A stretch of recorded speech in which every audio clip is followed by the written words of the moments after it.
ರಾಮಾಪುರದಲ್ಲಿ ಬಡತನಕ್ಕೆ ಮತ್ತೊಂದು ಹೆಸರು ಪ್ರಸಾದನ ಮನೆ. ಆ ಮನೆಯಲ್ಲಿ ಶಾರದಾ ಪ್ರಸಾದ್, ಅವರ ಮಗ ರಮೇಶ್, ಸೊಸೆ ಅನಾಮಿಕಾ ಇರುತ್ತಾ ಇದ್ರು. ಅನಾಮಿಕಾ ಬಡಮನೆಯ ಹುಡುಗಿಯಾದರೂ ಗುಣವಂತಳು. ಈ ಸಲ ಚಳಿಗಾಲ ಆ ಕುಟುಂಬಕ್ಕೆ ದೊಡ್ಡ ಪರೀಕ್ಷೆಯನ್ನೇ ಇಡುತ್ತದೆ. ಶಾರದಾ ಮನೆಯೊಳಗಿಂದ ಹೊರಗೆ ಬರ್ತಾಳೆ. ಅಮ್ಮ ಅನಾಮಿಕಾ, ಈ ರಂಗೋಲಿ ಇಡೋದು ಬಿಟ್ಟು ಒಳಗಡೆ ಬಾ ತಾಯಿ, ಚಳಿ ರಾಕ್ಷಸಿ ಆಗಿದೆ, ಬೆರಳೆಲ್ಲ ಸೊಟ್ಟವಾಗಿ ಹೋಗುತ್ತೆ. ಪರವಾಗಿಲ್ಲ ಅತ್ತೆ, ಮನೆ ಮುಂದೆ ರಂಗೋಲಿ ಇಲ್ಲದೆ ಇದ್ರೆ ಲಕ್ಷ್ಮೀ ದೇವಿ ಬರಲ್ಲ ಅಂತೆ. ನಮಗೆ ದುಡ್ಡು ಇಲ್ಲದೆ ಇದ್ರು ಈ ರಂಗೋಲಿಯಿಂದ ಆ ಲಕ್ಷ್ಮಿ ಕರೆಯೋಣ. ಈ ಸಹನೆನೇ ನಮ್ಮನ್ನ ಬದುಕಿಸ್ತಾ ಇದೆ ಅಮ್ಮ. ರಮೇಶ್ ಎದ್ರು ಅತ್ತೆ. ಪಾಪ ರಾತ್ರಿ ಎಲ್ಲ ಚಳಿಗೆ ನಿದ್ರೆ ಹೋಗ್ಲಿಲ್ಲ. ನಮ್ಮ ಮನೆಯಲ್ಲಿ ಆ ಮೇಲಿನ ಹಂಚು ಒಡೆದು ಹೋಗಿದೆಯಲ್ಲ, ಗಾಳಿ ನೇರವಾಗಿ ಒಳಗಡೆಗೆ ಬರ್ತಾ ಇದೆ.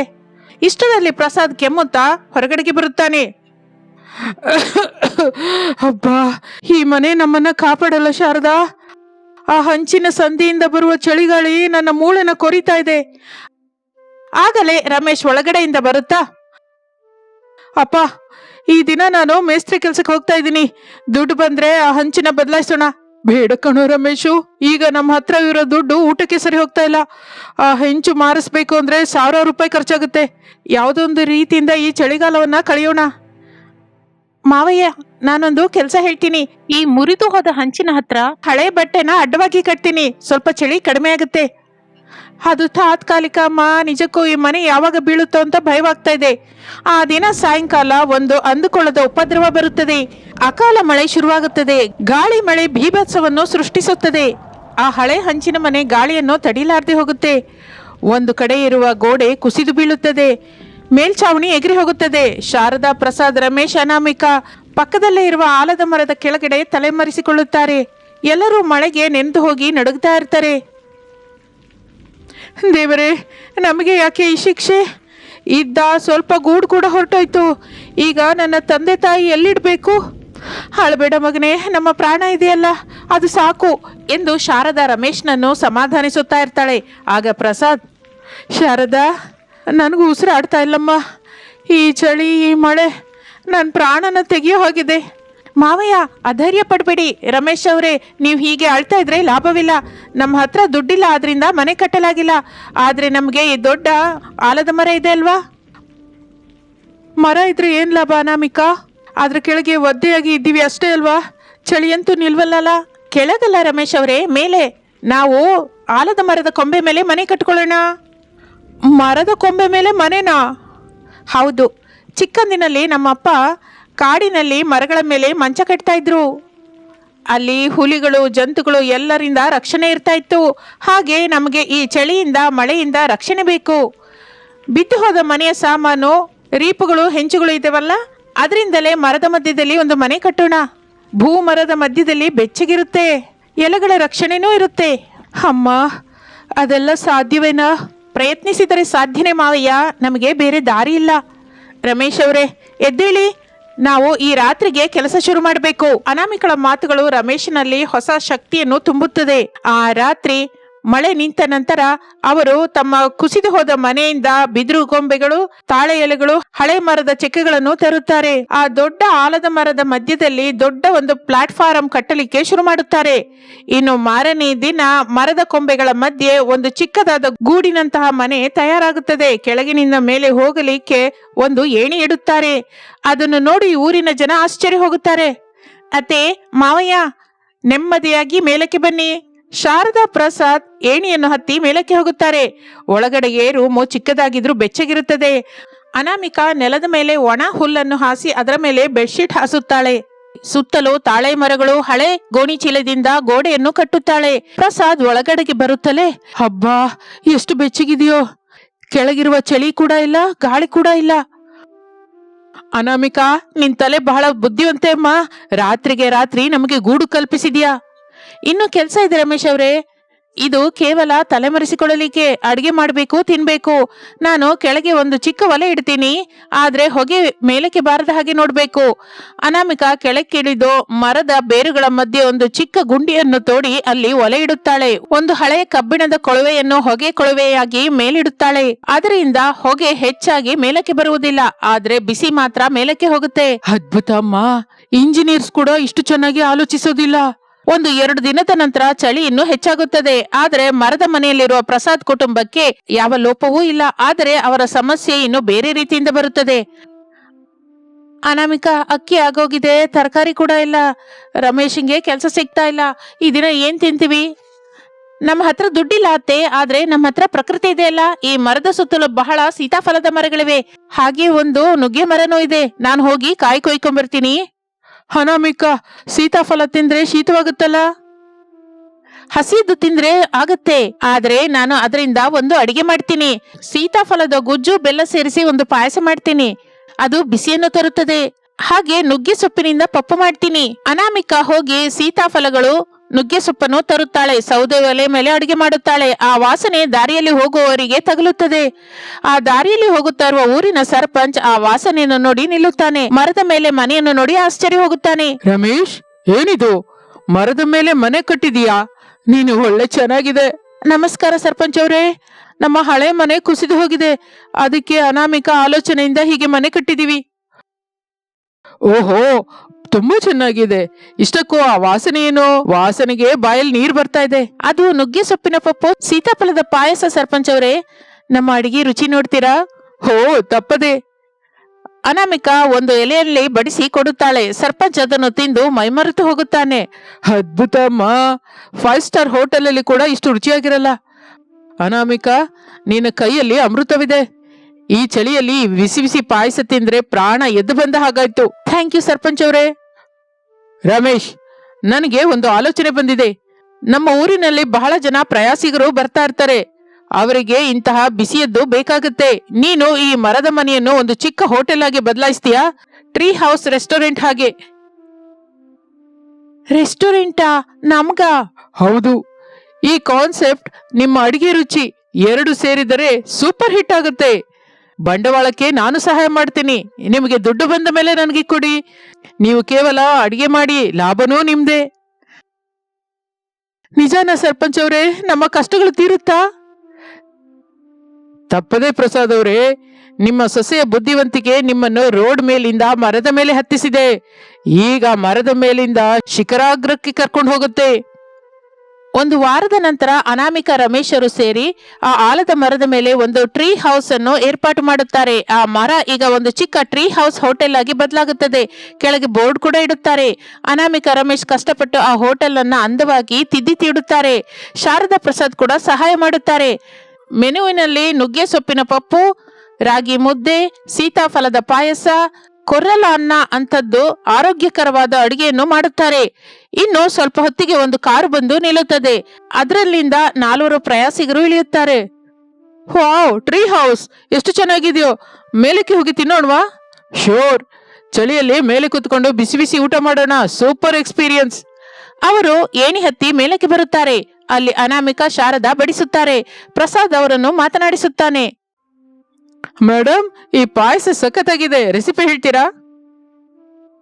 ಇದು ನಮ್ಮ ಅಜ್ಜಿಯ ರೆಸಿಪಿ ಸರ್, ಸೀಕ್ರೆಟ್. ರಮೇಶ್ ದುಡ್ಡನ್ನು ತೆಗೆದುಕೊಳ್ಳುತ್ತಾ, ಸರ್ ಎಲ್ಲ ಸರಿ 500 ರೂಪಾಯಿ ಆಯ್ತು, ತಗೊಳ್ಳಿ 1000. ಮಿಕ್ಕದ್ದು ಟಿಪ್ ಕೆಳಗೆ ಇಟ್ಕೊಳ್ಳಿ. ನಿಮ್ಮ ಸರ್ವಿಸ್ ಪ್ಲೇಸ್ ತುಂಬಾ ಚೆನ್ನಾಗಿದೆ ಎಂದು ಹೇಳಿ ಅವರು ಹೊರಟು ಹೋಗುತ್ತಾರೆ. ರಮೇಶ್ ಆ 1000 ರೂಪಾಯಿಯನ್ನು ನೋಡಿ ಕಣ್ಣೀರು ಹಾಕುತ್ತಾನೆ. ಅನಾಮಿಕಾ, ನಾವು ದಿನಕ್ಕೆ 100 ರೂಪಾಯಿ ಸಂಪಾದಿಸಲಿಕ್ಕೆ ಎಷ್ಟೋ ಕಷ್ಟಪಡ್ತಾ ಇದ್ವಿ. ಈ ದಿನ 1 ಗಂಟೆಯಲ್ಲೇ 1000 ರೂಪಾಯಿ ಬಂತು. ಇದೆಲ್ಲ ನಿನ್ನಿಂದಲೇ. ನನ್ನೊಬ್ಬಳಿಂದ ಅಲ್ಲ ರಮೇಶ್ ಅವರೇ, ಎಲ್ಲರ ಕಷ್ಟದಿಂದ ಇದು ಸಾಧ್ಯವಾಗಿದೆ. ಆ ದೇವರು ಒಂದು ದಾರಿಯನ್ನು ಮುಚ್ಚಿದರೆ ಇನ್ನೊಂದು ದಾರಿ ತೋರಿಸುತ್ತಾನಂತೆ. ನಮ್ಮ ಮನೆ ಕುಸಿದು ಹೋಗಿದ್ದು ನಮ್ಮ ಒಳ್ಳೆದಕ್ಕೆ, ಇಲ್ಲ ಅಂದ್ರೆ ಈ ಆಲೋಚನೆ ಬರ್ತಾನೆ ಇರಲಿಲ್ಲ. ಹೌದು ತಾಯಿ, ಬಡತನ ಶಾಪವಲ್ಲ, ಅದು ನಮ್ಮನ್ನು ಗಟ್ಟಿಯಾಗಿ ನಿಲ್ಲಿಸುವ ಪಾಠ. ನೀನು ಆ ಮಾತನ್ನ ನಿರೂಪಿಸಿದ್ಯಾ. ಈಗ ನಮಗೆ ಮನೆ ಇದೆ, ಕೆಲಸವಿದೆ, 4ರಲ್ಲಿ ಗೌರವ ಕೂಡ ಇದೆ. ಸ್ವಲ್ಪ ಕಾಲದ ನಂತರ ಆ ಮರದ ಮನೆ ವಿದ್ಯುತ್ ದೀಪಗಳಿಂದ ಬೆಳಗಿ ಹೋಗುತ್ತಾ ಇರುತ್ತದೆ. ಬಹಳ ಜನ ಅಲ್ಲಿಗೆ ಊಟ ಮಾಡಲಿಕ್ಕೆ ಕ್ಯೂ ಕಟ್ಟುತ್ತಾರೆ.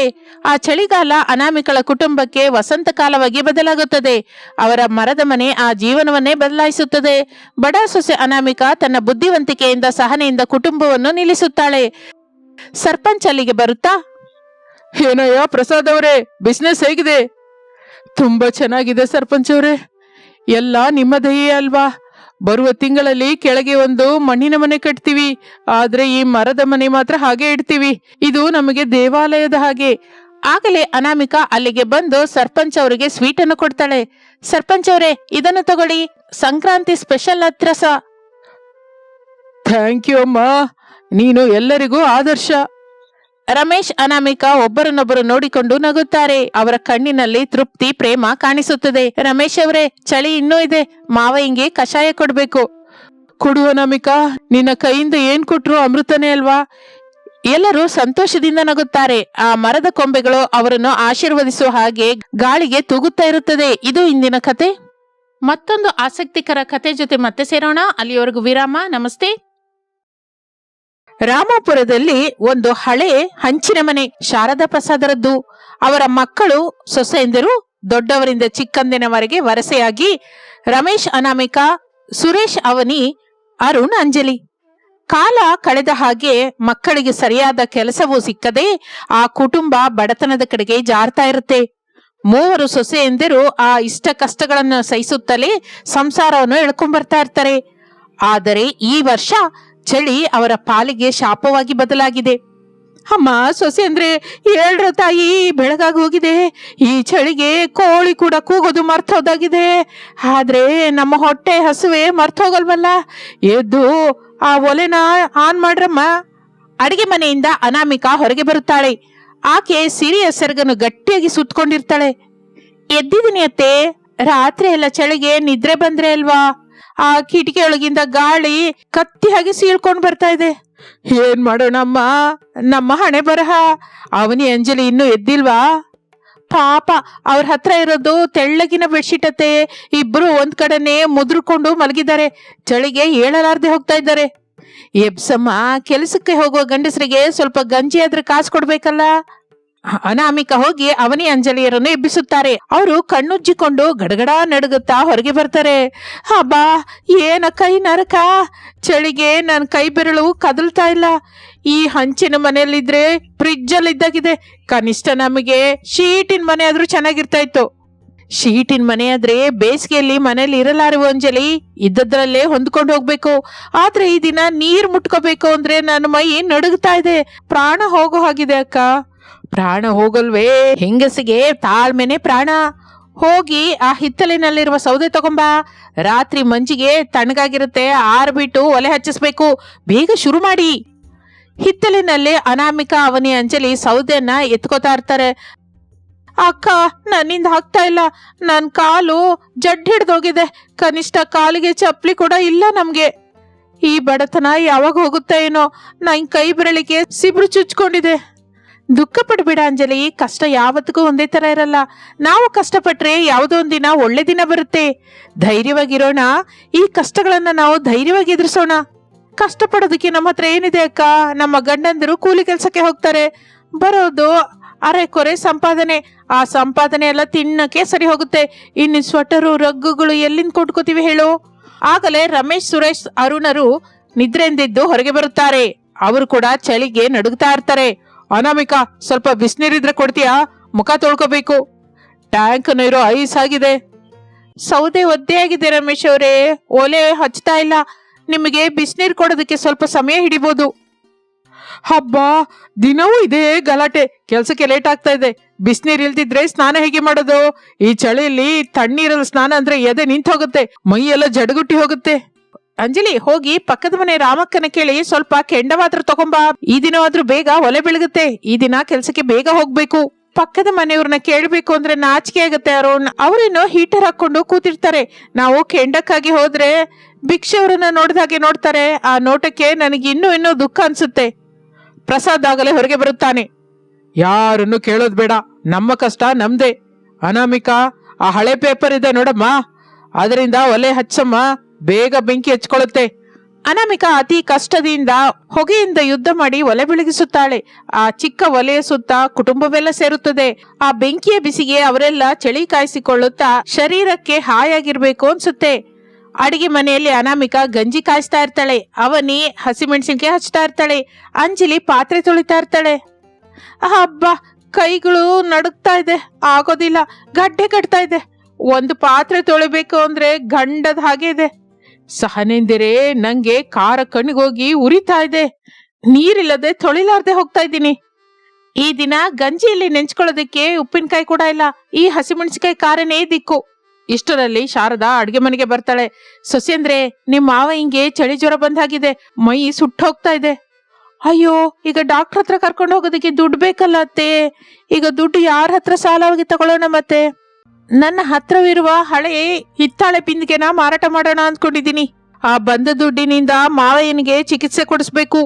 ಹಿತ್ತಾಳೆ ಬಿಂದಿಗೆನಾ ಅತ್ತೆ? ಅದು ನಿಮ್ಮ ಅಮ್ಮನವರ ಕೊನೆ ಗುರುತಲ್ವಾ? ಅದನ್ನ ಮಾರೋಣ ಅಂತ ಇದ್ದೀರಾ?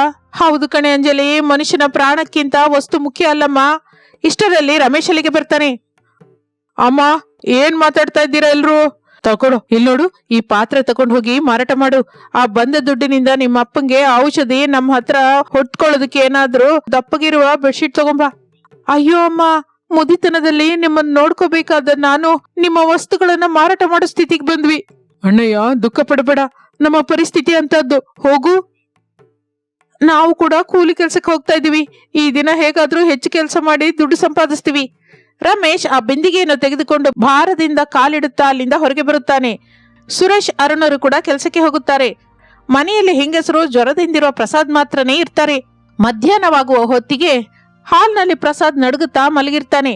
ಶಾರದಾ ಅವನ ಪಕ್ಕನೆ ಕೂತಿರ್ತಾಳೆ. ಸೊಸೆ ಮೂವಂದರು ದಿಗಿಲಿನಿಂದ ಕೂತಿರ್ತಾರೆ. ಅಕ್ಕ, ಹೀಗಾದ್ರೆ ಕಷ್ಟ, ನಾವು ಕೂಡ ಏನೋ ಒಂದು ಮಾಡ್ಬೇಕು. ಏನ್ ಮಾಡ್ತೀವಿ ಅವನಿ? ನಮಗೆ ಓದಿಲ್ಲ, ಕೈಯಲ್ಲಿ ಚಿಲ್ಲರೆ ಕಾಸು ಇಲ್ಲ. ಏನಾದ್ರೂ ವ್ಯಾಪಾರ ಮಾಡೋಣ ಅಕ್ಕ.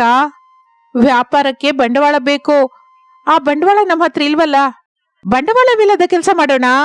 ಅದೇನು? ಅಲ್ಲಿ ನೋಡು, ನಮ್ಮ ಹಿತ್ತಲಿನಲ್ಲಿ ಸೀತಾಫಲ ಮರ ಇದೆ ಅಲ್ಲ, ಕಾಯಿ ಕೂಡ ತುಂಬಾ ಬಂದಿದೆ. ಅದನ್ನ ಕಿತ್ತು ಸಂತೆಲೆ ಮಾರಿದ್ರೆ. ಸೀತಾಫಲಗಳ ಈ ಚಳಿಗಾಲದಲ್ಲಿ ಯಾರು ತಿಂತಾರೆ? ಶೀತ ಆಗತ್ತೆ ಅಂತ ಭಯಪಡ್ತಾರೆ. ನಿಜಾನೇ ಅತ್ತೆ, ಆದ್ರೆ ಅಂಜಲಿ ಹೇಳಿದ್ರಲ್ಲಿ ಒಂದು ಪಾಯಿಂಟ್ ಇದೆ. ನಾವು ನಮ್ಮ ಶ್ರಮವನ್ನೇ ಬಂಡವಾಳವನ್ನಾಗಿ ಮಾಡೋಣ. ಅಂದ್ರೆ ಏನೂ ಅರ್ಥವಾಗಿಲ್ಲ ಅಕ್ಕ. ನಮ್ಮ ಊರಿನಲ್ಲಿ ಬಹಳ ಜನ ಹೊಲದಲ್ಲಿ ಕೆಲಸ ಮಾಡ್ತಾರೆ. ಈ ಚಳಿಗೆ ಅವರಿಗೆ ಬಿಸಿ ಬಿಸಿಯಾಗಿ ಟೀ ಕುಡಿಬೇಕು ಅಂತಿರುತ್ತೆ. ಆದ್ರೆ ಹೊಲದ ಹತ್ರ ಟೀ ಸಿಕ್ಕಲ್ಲ. ನಾವು ಟೀ ಅನ್ನ ಮಾಡಿ ಫ್ಲಾಸ್ಕ್ ಅಲ್ಲಿ ತಗೊಂಡೋಗಿ ಮಾರಿದ್ರೆ. ಟೀ ಮಾರ್ಬೇಕಾ? ಅದು ಹೊಲದಲ್ಲ. ಹೌದು, ಟೀ ಪುಡಿ, ಹಾಲು, ಸಕ್ಕರೆ ಇದು ಕೊಂಡ್ಕೊಳ್ಳೋದಕ್ಕೆ ನನ್ನ ಹತ್ರ ಎತ್ತಿಟ್ಟ ದುಡ್ಡು ಸ್ವಲ್ಪವಿದೆ. ಪಾತ್ರೆ ಮಾರಿದ ದುಡ್ಡು ನಮಗೆ ಸಾಕಾಗತ್ತೆ. ಇನ್ನು ಈ ಪ್ರಯತ್ನ ಮಾಡೋಣ. ಇದಕ್ಕೆ ನೀವೇನಂತೀರಾ? ಒಳ್ಳೆ ಅಡಿಯಕ್ಕ. ಈ ಟೀ ಜೊತೆಗೆ ಬಿಸಿ ಬಿಸಿ ಕಡ್ಲೆಕಾಯಿ ಬೇಯಿಸಿ ಕೊಟ್ರೆ ಇನ್ನೂ ಚೆನ್ನಾಗಿರುತ್ತೆ. ನಿಮ್ಮ ಧೈರ್ಯ ಚೆನ್ನಾಗಿದೆ ಅಮ್ಮ, ಆದ್ರೆ ಗಂಡಸರು ಒಪ್ಕೋತಾರ? ಹಸಿವೆ ಬಾಧೆ ತಿಳಿದವರು ಅಡ್ಡ ಹೇಳಲ್ಲ ಅತ್ತೆ. ಮಾವಯ್ಯನವರ ಔಷಧಿಗಾಗಿ ಅಲ್ವಾ ನಾವ್ ಇದೆಲ್ಲ ಮಾಡ್ತಾ ಇರೋದು. ಮೂವರು ಬಡ ಸೊಸೆಯರು ಒಂದು ನಿರ್ಣಯಕ್ಕೆ ಬರುತ್ತಾರೆ. ಅನಾಮಿಕಾ ತನ್ನ ಹತ್ತಿರ ಇರುವ ದುಡ್ಡಿನಿಂದ ಟೀ ಪುಡಿ, ಹಾಲು ತರಿಸುತ್ತಾಳೆ. ಅವನಿ, ಅಂಜಲಿಯರು ಸೌದೆ ಒಲೆ ಮೇಲೆ ಪಾತ್ರೆ ಇಟ್ಟು ಟೀ ಮಾಡುತ್ತಾರೆ. ಇನ್ನೊಂದು ಒಲೆಯಲ್ಲಿ ಕಡಲೆ ಬೀಜನ ಬೇಯಿಸ್ತಾರೆ. ಆ ಸಾಯಂಕಾಲವೇ ಅವರು ಹೊಲದ ಕಡೆಗೆ ಹೊರಡುತ್ತಾರೆ. ಸಾಯಂಕಾಲ 4 ಗಂಟೆ ಆಗ್ತಾ ಇರುತ್ತದೆ. ಹೊಲದಲ್ಲಿ ಚಳಿಗೆ ನಡುಗುತ್ತಾ ಕೆಲಸ ಮಾಡ್ತಾ ಇರ್ತಾರೆ ಕೆಲವರು. ಅನಾಮಿಕಾ, ಅವನಿ, ಅಂಜಲಿ ಅಲ್ಲಿಗೆ ಹೋಗುತ್ತಾರೆ. ಬಿಸಿ ಬಿಸಿ ಟೀ, ಶುಂಠಿ ಟೀ, ಬೇಯಿಸಿದ ಕಡಲೆಕಾಳು, ಚಳಿನ ಹೊಡೆದೋಡಿಸುವ ಬಿಸಿ ಬಿಸಿಯಾದ ಟೀ. ಏನಮ್ಮ, ನಿಜವಾಗಿ ಬಿಸಿಯಾಗಿದೆಯಾ ಟೀ? ಈ ಚಳಿಗೆ ಪ್ರಾಣ ಹೋಗೋ ಹಾಗಿದೆ. ಒಂದು ಗ್ಲಾಸ್ ಕೊಡು ತಾಯಿ. ಈಗೊಳ್ಳಿ ಚಿಕ್ಕಪ್ಪ, ಶುಂಠಿ ಜಜ್ಜಿ ಹಾಕಿದೀವಿ, ಗಂಟಲಿಗೆ ಹಾಯಾಗಿರುತ್ತೆ.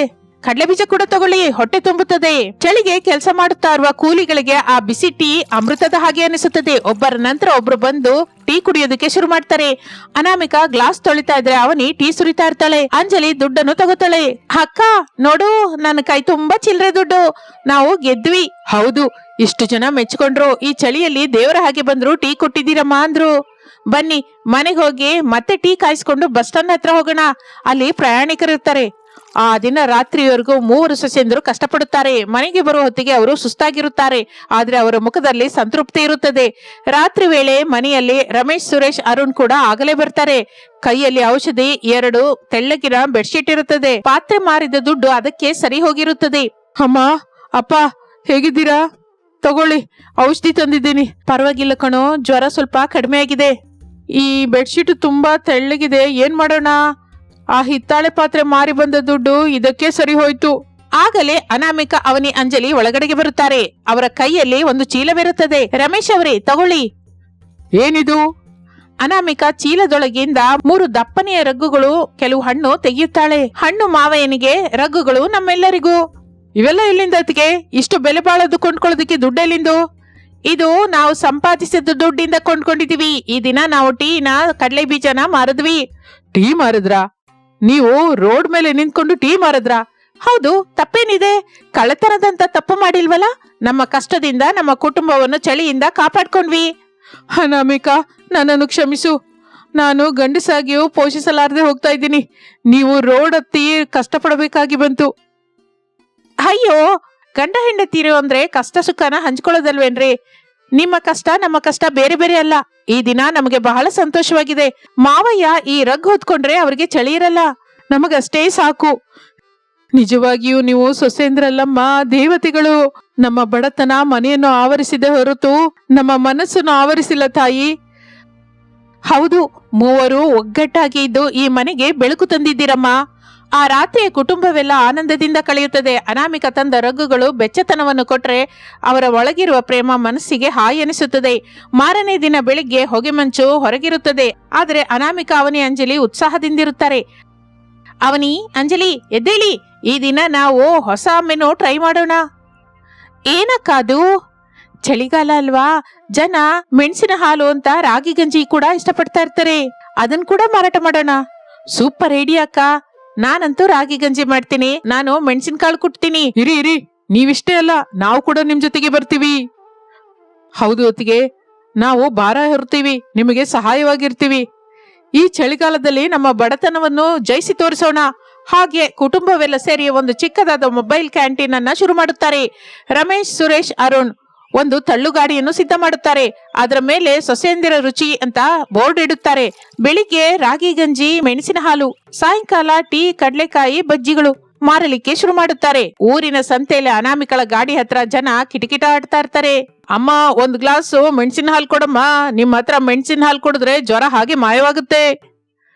ತಗೊಳ್ಳಿಪ್ಪ. ಶಾರದಾ ಪಕ್ಕದಲ್ಲೇ ಕೂತ್ಕೊಂಡು ದುಡ್ಡನ್ನು ತಗೋತಾ ಇರ್ತಾಳೆ. ನೋಡಿದ್ರಾ ನನ್ನ ಸೊಸೆಯಂದಿರ ಕೈಗುಣ? ಹೌದು, ಈ ಚಳಿಗಾಲ ನಮಗೆ ಕಷ್ಟ ಕೊಡುತ್ತೆ ಅನ್ಕೊಂಡೆ, ಆದ್ರೆ ನನ್ನ ಸೊಸೆಯಂದ್ರಲ್ಲಿರುವ ಶಕ್ತಿನ ಹೊರಗೆ ತರಿಸ್ತು. ಈಗ ನಮಗೆ ಯಾವ ತೊಂದ್ರೆನೂ ಇಲ್ಲ. ಅಬ್ಬಾ ಮಾವಯ್ಯನವ್ರೆ, ನೀವು ಮತ್ತಷ್ಟು ಹೊಗಳಬೇಡಿ, ನನಗೆ ನಾಚಿಕೆ ಆಗತ್ತೆ.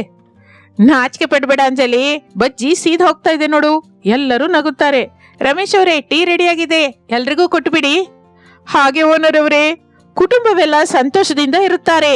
ಚಳಿಗಾಲ ಮುಗಿಯೋ ಹೊತ್ತಿಗೆ ಆ ಬಡ ಕುಟುಂಬ ಆರ್ಥಿಕವಾಗಿ ಬಲವಾಗುತ್ತದೆ. ಮಣ್ಣಿನ ಮನೆಯನ್ನು ರಿಪೇರಿ ಮಾಡಿಸ್ಕೋತಾರೆ. ಎಲ್ರಿಗೂ ಒಳ್ಳೆ ಬಟ್ಟೆಗಳು ಬರುತ್ತದೆ. ಬಡತನ ಅನ್ನುವ ಚಳಿಯನ್ನು ಶ್ರಮ ಅನ್ನುವ ಬೆಚ್ಚಗಿನ ಬೆಂಕಿಯಿಂದ ಒದ್ದು ಕಳಿಸುತ್ತಾರೆ ಬಡ ಸೊಸೆಯರು. ಈಗ ರಾಮಪುರದಲ್ಲಿ ಯಾರಿಗೆ ಚಳಿ ಎಂದರೂ ಅನಾಮಿಕಳ ಗಾಡಿ ಹತ್ರನೇ ಹೋಗುವಂತಾರೆ. ಏಕೆಂದರೆ ಅಲ್ಲಿ ಟೀ ಮಾತ್ರವೇ ಅಲ್ಲ, ಅಮ್ಮನ ಪ್ರೇಮದಂತ ಆಪ್ಯಾಯತೆ ಕೂಡ ಸಿಗುತ್ತದೆ. ಇದು ಇಂದಿನ ಕತೆ. ಮತ್ತೊಂದು ಆಸಕ್ತಿಕರ ಕತೆ ಜೊತೆ ಮತ್ತೆ ಸೇರೋಣ. ನಮಸ್ತೆ.